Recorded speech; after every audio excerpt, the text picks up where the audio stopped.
Hindi lang pananakit ng batok ang nararamdaman mo, kundi umaabot din ito sa balikat mo. At nagtatanong ka, bakit kaya? Ipaliwanag ko sa iyo ngayon kung paano ito nangyayari ayon sa pananaw namin at kung paano mo mahahanap ang solusyon. Ako si Roland Lipscherbrach, 40 taon ng eksperto sa ehersisyo kontra sakit. Buwan-buwan, siyam tuldok 5 milyon ang nanonood ng aming exercise videos. Tingnan muna natin kung saan madalas sumasakit. Karaniwan, ang pananakit ng batok ay bahagyang nararamdaman sa gilid, maaring sa isang o parehong bahagi. At pagkatapos, kumakalat ito papunta rito, papunta sa direksyon ng balikat at parang nagkakabit-kabit na ang sakit. Umabot ito sa balikat, minsan sa buong braso o kaya batok, balikat at braso. Paano ito nangyayari? Malaking kinalaman ito sa kakulangan natin sa paggalaw at sa sobrang kakulangan ng paggalaw. Madalas tayong nakaupo, kadalasan sa harap ng keyboard o habang kumakain, at kadalasan pangit ang postura natin. At nagsisimula ito sa pagkakuba ng likod na kadalasan ay nagdudulot ng epekto at umaabot hanggang sa sobrang pag-extend ng leeg. Kasi kapag nakaupo ka sa maling postura, natural na nakayuko ka. Pero nandyan ang screen, kaya itataas mo ang ulo mo. Kaya dito sa likod, lalo itong sumisikip. Ano ang ibig sabihin ng lalong sumisikip, tumitindi ang tensyon, nababawasan ang galaw, at bumabagal ang metabolismo? Isang tunay na negatibong spiral na pababa ng pababa at lalo kang hinihila sa sakit. At pagkatapos, nadadagdag pa ang balikat. Ano ang nangyayari sa balikat? Mayroon tayong mga braso na may napakaluwag na mga kasukasuan na kaya nating igalaw ng malayo, paatras, paitaas, pababa at iba pa. At palabas at paloob, umiikot. Madalas, hindi natin nagagawa ang mga ito dahil laging nasa harap ang mga braso, nagtatype, kumakain o hawak ang cellphone. Kaya kadalasan, ganito lang ang anggulo. Ito ay maliit na bahagi lang ng mga posibilidad natin.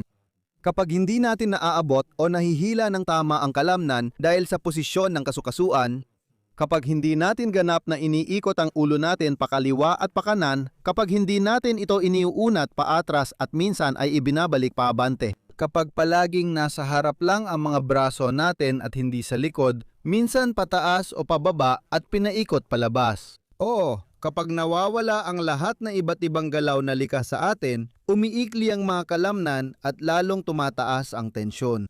At meron ding isang espesyal na kalamnan. Dito siya dumadaan, ito ang supraspinatus, dumadaan siya dito sa ilalim ng balikat. Papunta sa braso at ang iba pang mga kalamnan mula sa batok ay mula rito papunta sa talim ng balikat. Ibig sabihin, magkakapatong sila, kaya pwedeng magkasabay na pulikat o relax ang magkalapit na bahagi ng kalamnan.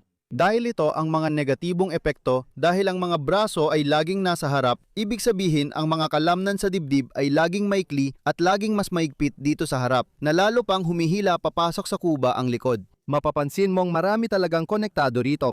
At makakalabas ka lang sa ganitong problema kapag ang mga bagay na masyadong maikli at masyadong tense ay muling nare-relax. Ano ngayon ang solusyon? Paano ka makakaalis sa ganitong problema? Madali lang ito. Kailangan mo lang i-relax ang mga bagay na masyadong maikli at tense. Kailangan mong i-relax at gawing flexible ulit ang mga yon. Ano ang gamit natin para dito? Nalaman namin na sa sandaling ang mga bagay na masyadong maikli ay na-stretch. Nagkakaroon ulit ito ng flexibility dahil sa pag-stretch. Na pagkatapos ay natutunaw ang sakit, sa totoo lang sa napakaraming pagkakataon, palang yelo sa ilalim ng araw, basta't natatanggal ang tensyon. Gusto ko talagang malaman paano mo ito nararanasan. Huwag ka nang maligaw sa paliwanag, mag-comment ka na lang.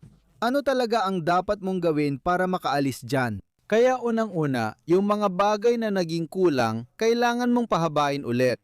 At paano mo gagawin yon? Meron tayong bahagi ng batok at meron tayong bahagi ng balikat. At para sa parehong bahagi, nakabuo kami ng mga espesyal na ehersisyo na nagbibigay ng pinakamalaking epekto sa pinakamaikling oras. Upang baliktarin mismo ang negatibong pag-unlad na ito para muling gumana ang lahat.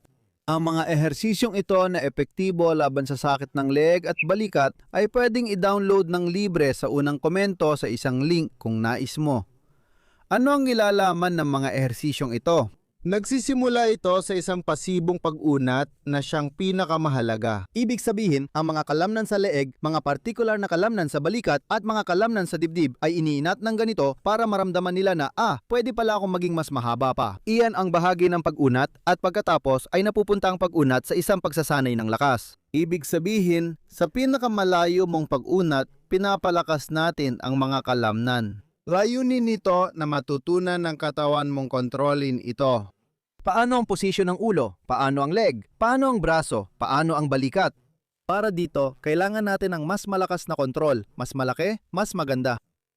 Dito, inuuna talaga ang tamang lakas. Sa 3 ulit na pagigting at pagkatapos ay muling iigtingin ng maraming beses sa loob ng kalahating minuto at patuloy na iuunat para mapabalik din ang metabolismo. Malaking bahagi ng pananakit dito ay dahil sa paninigas ng mga kalamnan, kaya hindi na maayos ang metabolismo. Bumababa ito sa 20 o 30% kaya hindi na naalagaan ng maayos ang mga selula at hindi natatanggal ang basura ng katawan. At lahat ng ito ay nakakadagdag sa paglala ng sitwasyon. At dahil dito, bumabaliktad ang proseso. At sa ikatlong hakbang, sa huli, ang dati ay pasibong iniunat lang, na yon ay aktibong iniunat gamit ang sariling lakas ng iyong katawan. At malaki ang benepisyo nito dahil nagkakaroon ng komunikasyon ang mga kalamnan tulad ng sa harap at likod ng balikat at nagkakaintindihan sila. Sino ang magpaparaya? Sino ang magbibigay ng lakas? Sino ang magbibigay ng galaw? Sino ang kailangang mag-relax? Ito ang nagbibigay daan sa katawan na mailagay ng tama ang kasukasuan para hindi ka magkaroon ng arthrosis o iba pang maling posisyon ng kasukasuan. At lahat ng ito ay naitatala sa prosesong ito dahil malaki ang partisipasyon ng otak. Pagkatapos, sa kaunting oras na ginugugol mo araw-araw, makakamit mo ang malalaking tagumpay paglipas ng panahon. Mahalagang tandaan na ang bawat Liption Pract na ehersisyo ay tumatagal ng 2 minuto. Mukha lang itong mahaba kasi karamihan ay nag-iinat ng 10-20 segundo pero hindi matutumbasan ang mga epekto nito. Mas malaki ang epekto dahil tunay na nakakakuha ng tamang stimulus ang katawan para tuluyang magbago. At isang napaka-espesyal na salik na may malaking papel sa ating mga ehersisyo ay ang tindi ng pag-inat na ikaw mismo ang natatakda. Maraming natatakot mag-inat kapag masakit na at may kasabihang tigilan ito pag sumakit, pero ibang pananaw namin. Kapag sumakit na, doon nagiging interesante at nagre-react ang katawan, pero hindi dapat sobrang sakit na nagiging negatibo. Mas detalyado itong ipinaliwanag sa gabay na ito. Iyan ang 2 mahalagang puntong tumutulong sa tagumpay ng mga ehersisyong ito.